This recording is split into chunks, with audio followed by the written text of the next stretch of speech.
Hola, ¿cómo están? Bienvenidos a este nuevo módulo en el curso de cables industriales y esta vez vamos a hablar de los diferentes componentes en un conductor eléctrico.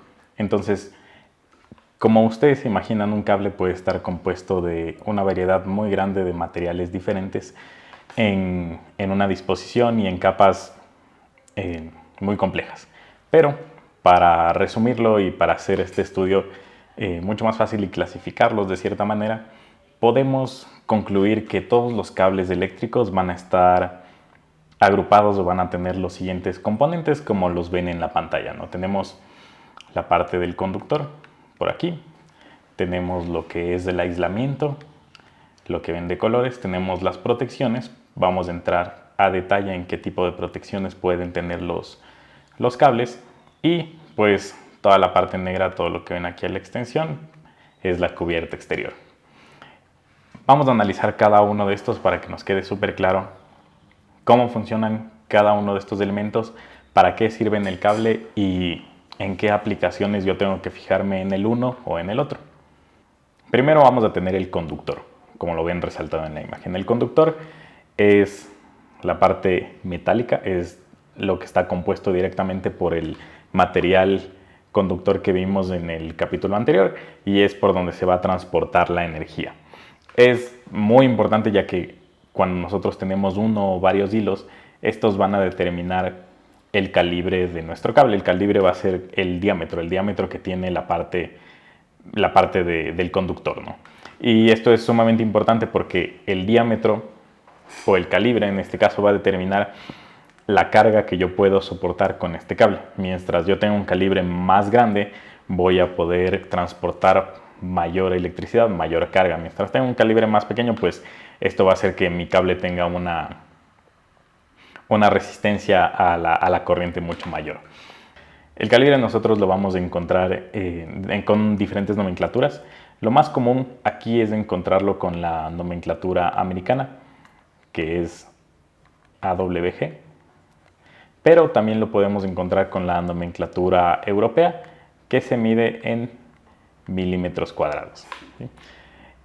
Adicional a esto, la manera en la que los hilos del material conductor están dispuestos dentro de mi cable va también a darle una cierta utilidad o una cierta aplicación diferente y los vamos a encontrar en diferentes agrupaciones, ¿no? Esto se conoce como el cableado. Aquí tenemos las diferentes configuraciones de cableado. Para entender cómo funcionan, vamos a empezar hablando del alambre, que es la que tenemos justo aquí. El alambre no es nada más que un hilo único de nuestro material conductor. En este caso se puede ver que es como un hilo de cobre. Entonces este alambre puede ser de un diámetro pequeño o grande, no hay ningún inconveniente. Lo que sí pasa es que la flexibilidad está bastante comprometida al nosotros utilizar un alambre. Al ser un hilo único de un solo material, pues es bastante rígido y eso va a poder traer inconvenientes. Para solventar este problema se crea el concéntrico, que lo tenemos justo abajo, ¿no? El concéntrico es una agrupación de alambres de manera concéntrica, como lo dice su nombre. Entonces, de esta forma, en lugar de tener un solo hilo que me dé el calibre que yo necesito, voy a tener una agrupación de hilos que me den este calibre. Esto va a generar que el cable sea más flexible. Después de eso tenemos lo que se conoce como el cordón, que es lo que tenemos aquí arriba. El cordón es una agrupación concéntrica como la que vemos aquí, pero se hace con hilos del metal muy delgados. Entonces esto hace que este cordón sea mucho más flexible, es para aplicaciones mucho más flexibles. Por ejemplo, si es que mi cable concéntrico tiene 7 hilos, como se puede ver en la imagen, mi cordón va a tener decenas de hilos, ¿no? De la misma manera, lo que pasa con el alambre y el concéntrico, vamos a tener del otro lado el torón. Y el torón no es nada más que una agrupación concéntrica de cordones. Entonces el torón está formado por una agrupación concéntrica de otra agrupación concéntrica de hilos muy delgados. ¿Esto qué es lo que causa? Que sea mucho más flexible que el cordón. Claro que es una aplicación un poco más difícil de encontrar porque generalmente para un cable flexible, una aplicación donde se necesita un cable flexible, un cordón va a ser suficiente. Después de eso vamos a tener el sectorial. Y el sectorial, como lo vemos aquí en la imagen que está a la derecha, el sectorial lo conforman hilos que ya no tienen necesariamente una forma redonda, una forma como tubular. Entonces, en el sectorial yo puedo tener hilos que son triangulares o hilos que son trapezoidales. ¿Y esto qué hace? Hace que cada uno de los hilos esté mucho más pegado al hilo que tiene al lado. Y esto va a ocasionar que al no tener estos espacios que se generan, los podemos ver aquí, por ejemplo, estos espacios que están en medio de los hilos redondos, en el sectorial, como podemos ver, se minimizan estos espacios. Entonces va a tener una conductividad mucho mayor y por eso se utiliza para cables de media tensión en adelante. Para los cables de baja tensión es muy extraño tener un cable sectorial. Para cables que ya necesitan pues una conductividad mucho más eficiente se puede utilizar. Y como lo teníamos en los otros casos, el segmental no es nada más que una agrupación de cables sectoriales. Ahora vamos a hablar del aislamiento de los cables. Este es un material aislante que recubre el conductor. Como lo podemos ver en la imagen, el aislamiento sería este plástico de colores que está alrededor de todos los conductores. El aislamiento tiene la funcionalidad, como su nombre le indica, de aislar el conductor y así no permitir que la corriente que circula pues salga al exterior o que una corriente externa pues entre dentro del conductor. Esto podría pasar en el caso de dos conductores juntos, ¿no? Si la corriente de uno circulara dentro de la otra, eso se conoce como cortocircuito y podría ocasionar un daño severo en nuestro sistema.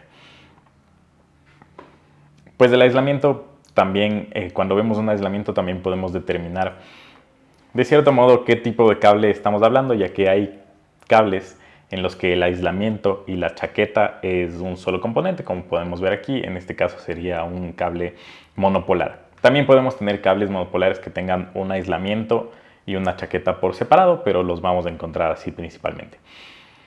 En el caso de que tengamos más conductores, en cualquiera de las configuraciones habladas anteriormente, nosotros los vamos a ver así como en esta imagen y va a ser un cable multipolar. En este caso podemos ver claramente que tiene el aislamiento y sobre el aislamiento va a tener la chaqueta, que es una protección adicional de la que hablaremos más adelante. Y adicional a esto tenemos algunos cables que no tienen ni aislamiento ni chaqueta, como podemos ver en la imagen de la derecha, y este va a ser un cable desnudo, como se podrán imaginar. Lo llaman así porque no tiene nada que separe la corriente o al conductor del exterior. Adicional a esto, los aislamientos van a estar diferenciados en dos grupos. Tenemos por un lado los termoplásticos y tenemos por otro lado los termofijos.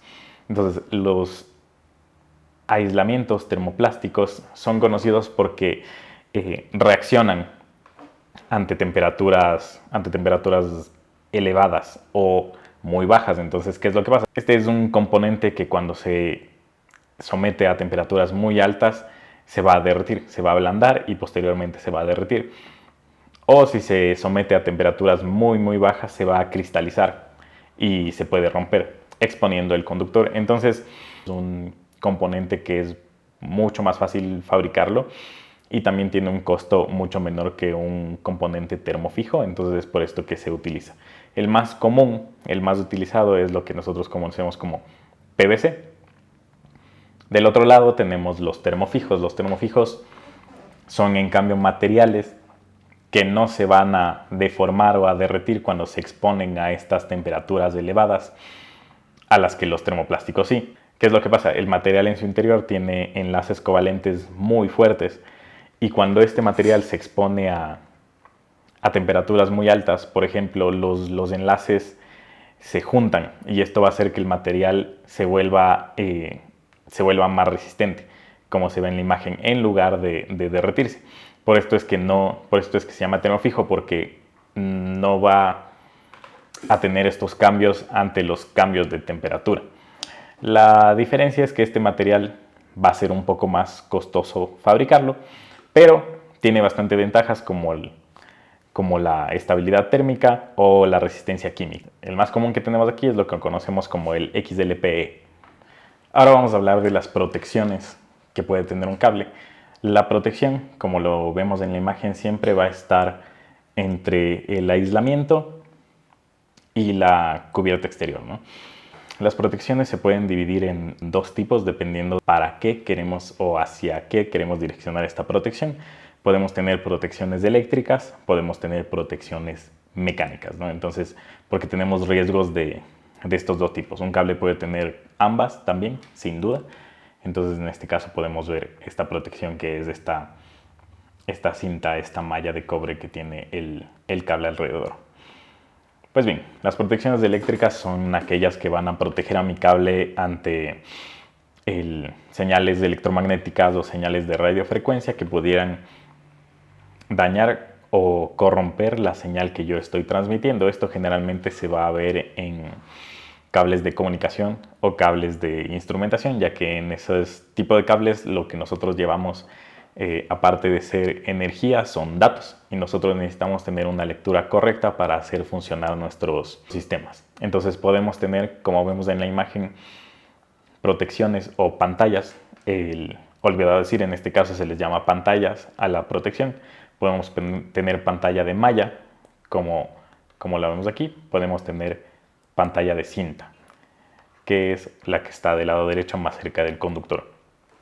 Cada una de estas protecciones, cada una de estas pantallas va a tener una funcionalidad específica o va a tener una mayor protección hacia una de las dos interferencias antes mencionadas, ya sea interferencia electromagnética o interferencia de radiofrecuencia. También vamos a tener cables que tienen las dos, como vemos el que está en la pantalla. Adicional a esto, si tengo una sola pantalla que recubre todos los conductores, se le conoce como pantalla global. En el caso de que yo tenga una pantalla que recubre individualmente cada uno de los conductores, se conoce como pantalla individual. Y, pues por supuesto, hay cables que tienen ambos tipos de pantallas. Las otras protecciones que vamos a tener son las protecciones mecánicas. ¿Y cuáles son los riesgos mecánicos que puede tener un cable? Pues hay varios, ¿no? Pero podemos tener desde pisotones, golpes, abolladuras, hasta el tema de roedores, animales. Se puede ir también al lado químico, podemos tener derrames, vapores, puede ser un cable que necesita estar enterrado, o si nos vamos a las industrias más extremas, más pesadas, podemos tener el caso de explosiones, ¿no? Que los cables tengan que ser a prueba de explosiones. En este caso, en la imagen podemos ver dos tipos de protecciones metálicas que se conocen, por cierto, como armaduras. Tenemos del un lado la armadura de hilos, tenemos del otro lado la armadura de cinta, ¿no?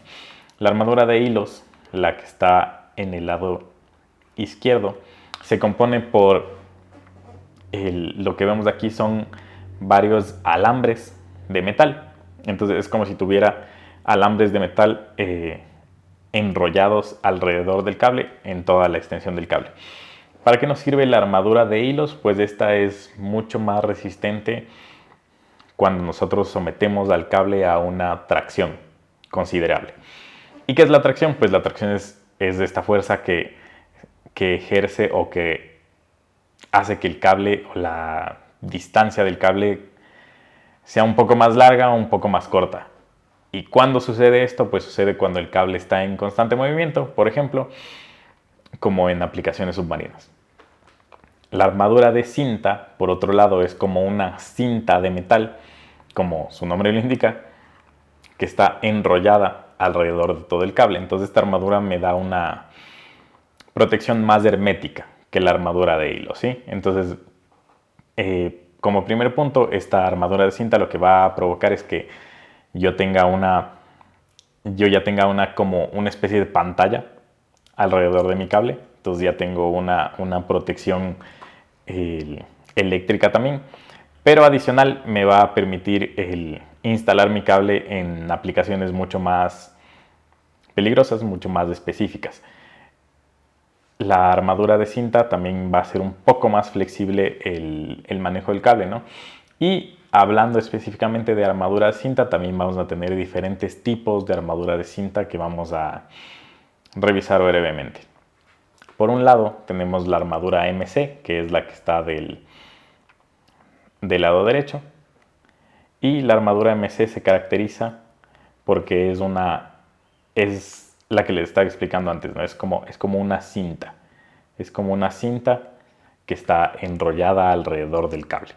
Entonces esta armadura, al ser una cinta, le da una protección, pero no es hermética, ¿no? Esta protección, ya hablando de área clasificada, mi armadura MC me va a dar una protección hasta la clase 1 división 2, que es la penúltima área clasificada con el mayor riesgo de explosión, al contrario de la MC, que la vamos a ver en breve. Entonces la armadura MC, recordando, es esta que es como una cinta enrollada. Ahora, la armadura MCHL, como la vemos aquí, se puede ver bastante parecido a la armadura MC, pero la armadura MCHL está soldada completamente alrededor del cable. Entonces es como si metiéramos el cable dentro de un tubo, lo corrugáramos, o sea, le diéramos esta forma que tiene aquí y soldáramos el cable. ¿Qué es lo que provoca esto? Que mi armadura sea completamente hermética. Al yo tener una armadura completamente hermética, puedo instalar mi cable en lugares donde puedo tener materiales, elementos, fluidos, químicos altamente corrosivos o peligrosos, con la confianza de que estos materiales no van a ingresar a mi cable. Entonces, ¿qué es lo que provoca? Que este sea el único cable, el MCHL, que yo puedo instalar en una aplicación que en área clasificada es clase 1, división 1, que es la que ya tiene pues gases, líquidos y vapores inflamables de manera constante, que es la categoría más alta que vamos a encontrar en área clasificada. Así nosotros podemos diferenciar las armaduras de cinta, sobre todo MCHL, la que me va a cubrir absolutamente todas las áreas clasificadas, incluyendo clase 1 división 1, y MC, que me cubre todas las áreas clasificadas, excepto clase 1 división 1. Obviamente la diferencia en precio y valor de las dos va a ser diferente, así como el tiempo de fabricación. Por último, vamos a tener la cubierta exterior. Como su nombre lo indica, es la última capa del cable, ¿no? Es la capa que separa todo el interior de mi cable del exterior. De hecho, como podemos ver en la imagen, pues tenemos conductores, tenemos el aislamiento, tenemos incluso una armadura de hilos y al final la cubierta exterior. La cubierta exterior va a estar compuesta por un material polimérico de igual manera que el aislamiento, lo que quiere decir que puede ser también termofijo o termoplástico, pueden ser incluso del mismo material, no tienen que ser de materiales diferentes. Y la cubierta exterior es justamente la última capa que protege a todo el resto de los elementos del ambiente. Entonces esta los va a proteger contra los rayos del sol, contra la temperatura, contra lo que sea que nosotros vamos a encontrar en el ambiente, y les va a permitir así funcionar al cable dentro de esta última protección para todas nuestras aplicaciones. Con esto terminaríamos el módulo sobre los componentes de un cable y continuaremos en el siguiente módulo con más información sobre cables industriales. No olviden seguirnos en nuestras redes y para más información pueden buscarnos en www.pbya.com.